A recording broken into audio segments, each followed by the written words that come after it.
Imagine looking at, like, a massive, terrifying city bus speeding right at you, Right. and you know with absolute, unshakable certainty that the bus does not possess any inherent existence, like, is completely empty of a solid Oh, self. really empty. Yeah, and yet you still step out of the way to keep yourself from getting crushed.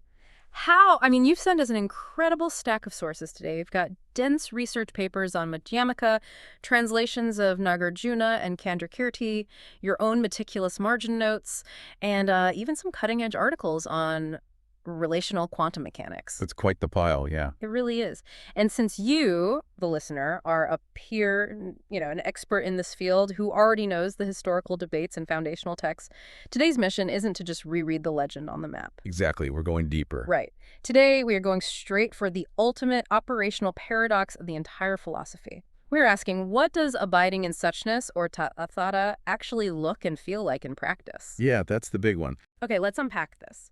Because if the true nature of reality is completely inconceivable to our conditioned dualistic minds, how on earth can anyone actually abide in it? You mean without conceptualizing it? Yes. The moment you make it an object of thought, you've just built another conceptual model, which means you've completely missed it. Yeah, I mean, it is the central paradox. Yeah. And honestly, it's one that trips up even the most seasoned practitioners. Yeah. What the prapañca literature emphasizes, which you highlighted in your notes, is that abiding in suchness is explicitly defined as non-abiding. Right. Or apratiṣṭhita. Right, non-abiding. Exactly. Because our dualistic minds are evolutionarily wired to seek a foothold.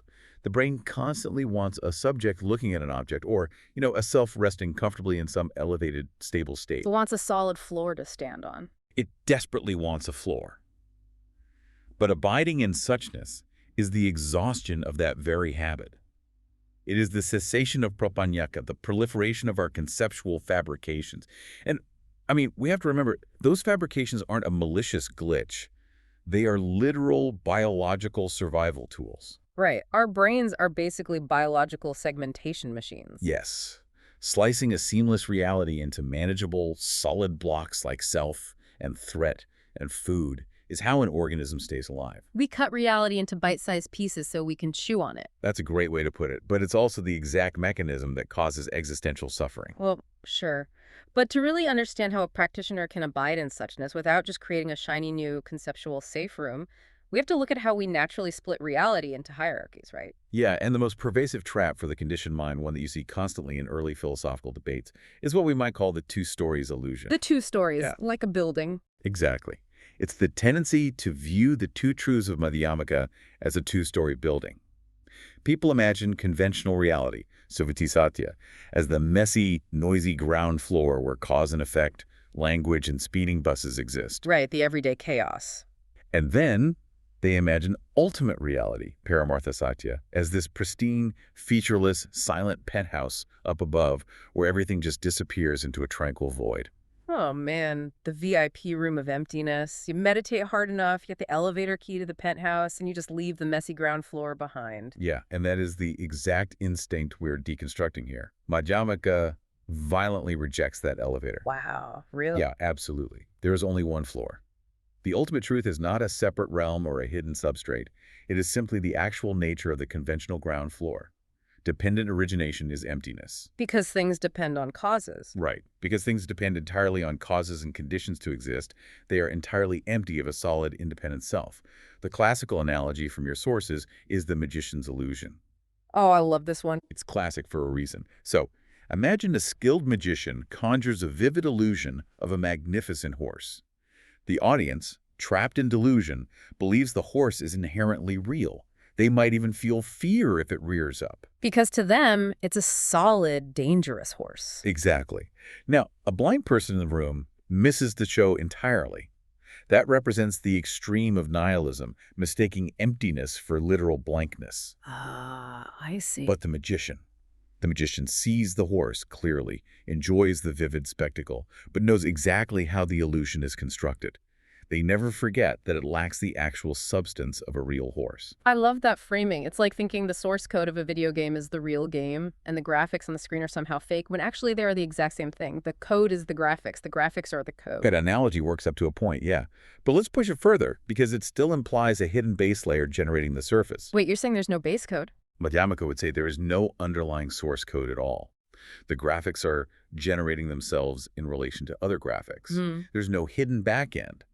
The illusion is all there is, but its nature is completely fluid and interdependent. Okay, that makes sense. But let me push back on how this operates in the real world. Sure. If the ultimate is just the nature of the conventional, how does the magician actually function? Like, how do you drink a cup of hot tea or dodge that moving bus while simultaneously seeing its absolute emptiness? A fair question. Doesn't the raw biological survival instinct force you right back into the audience perspective? I mean, when the adrenaline hits, your brain screams that the bus is an absolute solid threat. And that is the crucible of practice. Seeing the illusion doesn't stop the world from moving. This is where we have to look at how the magician's double vision translates into everyday action without immediately rebuilding a solid ego. Right, because the ego wants to claim the action. Exactly. The mechanism you noted in the text is called trimat apratiṣṭhita, or dissolving the three spheres. Let's say you perform an act of charity, like giving a meal to someone who is hungry. Okay. The conditioned mind instantly weaponizes that charity to build a self. It creates three solid entities. You get the agent, I am the generous savior. The object, there is a pitiful, hungry person. And the action, this noble act of giving, validates my goodness. Subject, object, verb. The holy trinity of the ego. Yeah.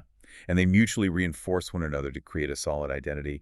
But importantly, they only exist in relation to each other. Right. If there's no one to feed, you aren't a giver. Precisely. Yeah. If you remove the recipient, the identity of the generous giver vanishes. If you remove the food, the action vanishes. Dissolving the three spheres means acting conventionally, feeding the hungry, while vividly aware that all three components lack inherent existence. So you're seeing through them as it happens. Yes. By seeing through their solidity in real time, you prevent the mind from building a permanent identity around the action. There is no solid ego to become proud. This is the practice of non-apprehension, or anupalamba. Non-apprehension. You act without absolute acceptance or absolute rejection.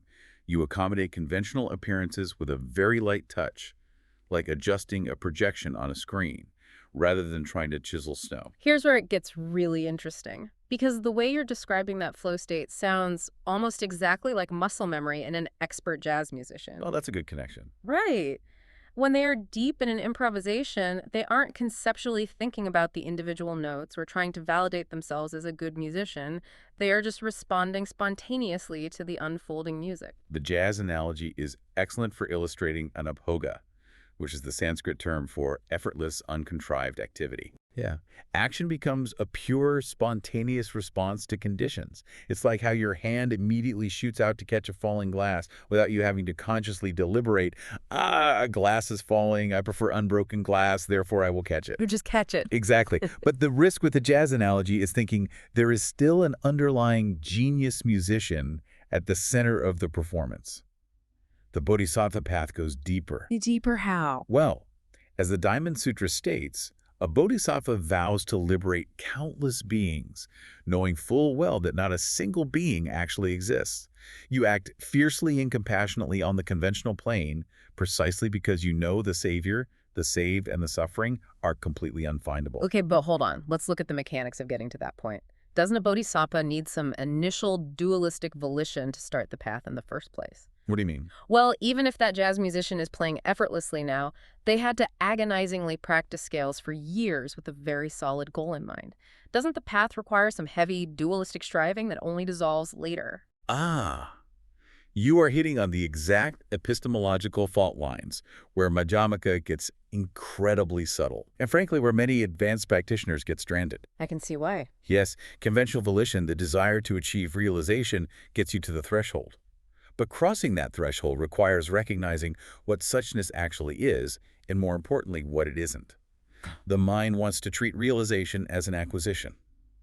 But suchness is a non-implicative negation, or apratiṣṭhita. A non-implicative negation, meaning it negates something completely, but doesn't leave any replacement concept in its wake. Exactly. Think of an implicative negation like saying, the fat man doesn't eat during the day. The implication being that he eats at night. Right. The brain loves implicative negations. It wants to negate the mundane world so it can imply a radiant, luminous, cosmic consciousness behind it. It wants the penthouse again. Always seeking the penthouse. But suchness doesn't imply anything. It is simply the sheer absence of inherent existence. It is like looking for a ghost in a dark room, realizing with absolute terrifying certainty that there is no ghost, and then just resting in that sheer absence without expecting an angel to suddenly appear in its place. Just sitting in the ghost-free room. Yes, but the human mind hates a vacuum. The moment you try to turn that ghost-free room into a sacred sanctuary, the moment you think, I am abiding in the glorious absence, you've failed. You've reified emptiness. Wow. This is why Nāgārjuna relentlessly hammers on the emptiness of emptiness, or shunyata. Suchness depends entirely on conventional phenomena. Without the conventional bus, there is no suchness of the bus. It can't exist on its own. No. Furthermore, if you look at the translation of Candrakirti you provided, you'll see he vigorously rejects the idea of reflexive awareness, or sasavidana. He argues that a knife cannot cut itself, and a finger cannot touch its own tip. It's like trying to look directly at your own eyeballs without using a mirror. It's structurally impossible. Exactly. And if you do use a mirror, you aren't looking at your eye. You're looking at a representation of your eye.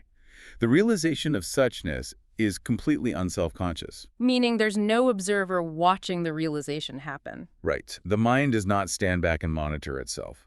The moment that reflexive thought happens and, wow, look at me, I am deeply meditating on ultimate reality, you have instantly rebuilt the subject-object split. The agent and the action are back.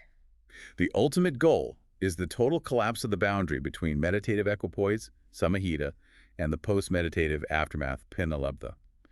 Nāgārjuna famously states that samsara is not a fraction of a hair different from nirvana. The two modes fuse entirely. But wait, if there is absolutely no self-monitoring mechanism during this realization, how does the practitioner ever validate later that they were actually abiding in suchness? That's the trick, isn't it? Yeah. Doesn't the post-meditative mind have to somehow translate an entirely unself-conscious event?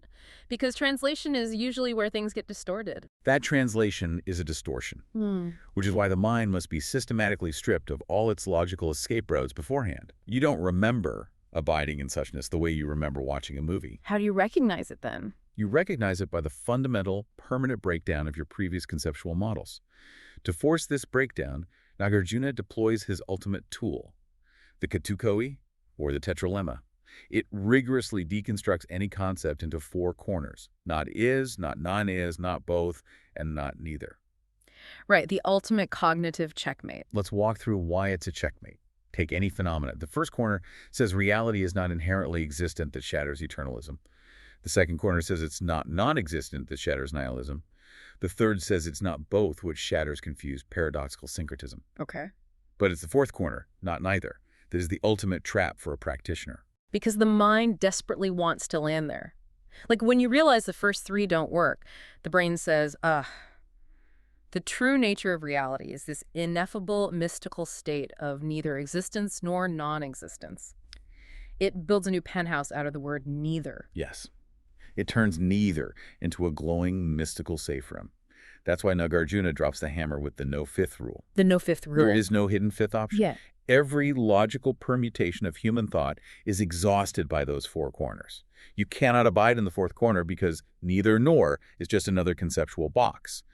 True abiding in suchness is the total, catastrophic relinquishing of all four corners. Yeah, when the boxes break. When they break, you transcend them without needing to reject conventional reality. So what does this all mean for us today? Because as you're describing this exhaustion of absolute models and the danger of reifying concepts, it sounds shockingly modern. It really does. In fact, looking at the physics papers you included in your sources, this ancient, rigorous dismantling of inherent properties is exactly what's causing chaos at the bleeding edge of science right now. The convergence is stunning, honestly. What Nāgārjuna maps out philosophically is precisely what modern physics is colliding with mathematically. Tell me more about that. Well, in physics, we use models, Newtonian mechanics, general relativity, quantum wave functions. Through a Madhyamaka lens, all scientific models are savatthi sakya, They are highly functional, conventional truths. Conventional truths. Okay. They are operational maps of how things interact, but they are not ontological mirrors of reality itself. It's like desktop icons on a computer monitor. Or that's a good one. Yeah, like a little folder icon is highly functional. You click it, you organize files, you do your work. But it doesn't look anything like the actual microscopic silicon switches firing inside the hard drive. If you rip open your laptop looking for a tiny manila folder, you're going to be very disappointed. That perfectly illustrates the problem of reification, which physics struggles with constantly. Scientists often mistakenly treat mathematical abstractions like the smooth geometry of space-time or a probability wave as independent physical substances. They confuse the icon for the hardware. Exactly. When you treat the map as the territory, the math eventually breaks down. For example, general relativity and quantum mechanics clash catastrophically at the center of a black hole. Right, the singularity problem. Why does it happen? Because relativity maps reality as a smooth, continuous fabric, and quantum mechanics maps it as discrete, jumpy packets. If you treat both of those functional maps as absolute inherent realities, they crush each other at infinite density. And this is where Carlo Rovelli's relational quantum mechanics comes in to solve the headache, right? Yes. Rovelli explicitly draws on Madhyamaka philosophy to fix the ontological breakdown. In his framework, an electron does not possess inherent independent properties on its own. It doesn't have a definite position or velocity just hanging out in the void. So what does it have? It only manifests properties in relation to another physical system, like a measuring device or another particle. Between interactions, the electron is completely unfindable. It exists entirely as a web of relations. It is a direct, physical instantiation of dependent origination. Okay, but if we accept this absolute limit to knowledge that an electron is unfindable on its own, that reality is purely relational without a fundamental building block, does that discourage the scientific pursuit of a unified theory? Or does it actually free scientists from ontological dead ends? Oh, it absolutely liberates them. If you recognize that an absolute final theory of everything is conceptually impossible, you stop trying to force relational descriptions to behave like absolute substances. You stop looking for the tiny manila folder. Exactly. Any final unified theory would still be a model built of mathematical language. It would be the ultimate conventional truth, but it could never be the ultimate absolute truth. Recognizing this allows scientists to use the models perfectly, building quantum computers, launching satellites, without falling into the dogmatic trap of believing their equations are the literal bedrock of the universe. It's incredible. We started by trying to figure out how to operate in a reality that is completely ungraspable by the dualistic mind. Yeah, it's been quite a journey. We've journeyed through the magician's double vision, the ego-dissolving action of catching a falling glass, the absolute silence of the ghost-free room, and finally, the relational web of quantum physics. Well connected. It is. This rigorous study of Madhyamaka you've undertaken isn't just an exploration of ancient epistemology. It is the exact blueprint for understanding both the fundamental mechanics of the quantum universe and the everyday cessation of human suffering. It truly is the ultimate operational framework for reality. But, if we follow this thread of relational physics and dependent origination all the way to its modern conclusion, it leaves us with a rather profound, unresolved question. Lay it on us. If modern physics is independently arriving at dependent origination through mathematics, what happens when we introduce artificial general intelligence into the equation? Wow, okay. Think about it. An AGI is a system built entirely on relational data models. It fundamentally lacks a biological self, or an evolutionary survival instinct that forces a subject-object split. So when an AGI eventually attempts to conceptualize the universe, does its architecture mean it inherently operates closer to the union of the two truths? Because it doesn't have that ego triad we talked about. Exactly. Or because it is made entirely of conventional language and logic gates, is it permanently trapped in the ultimate conventional illusion? That is a staggering thought. If an AI is just pure source code analyzing its own graphics, does it automatically see the magician's illusion for what it is? Or is it just the most complex audience member ever created? It's something to chew on. Now, that is a question we are going to leave you to take into your next meditation. Thanks for diving deep with us today.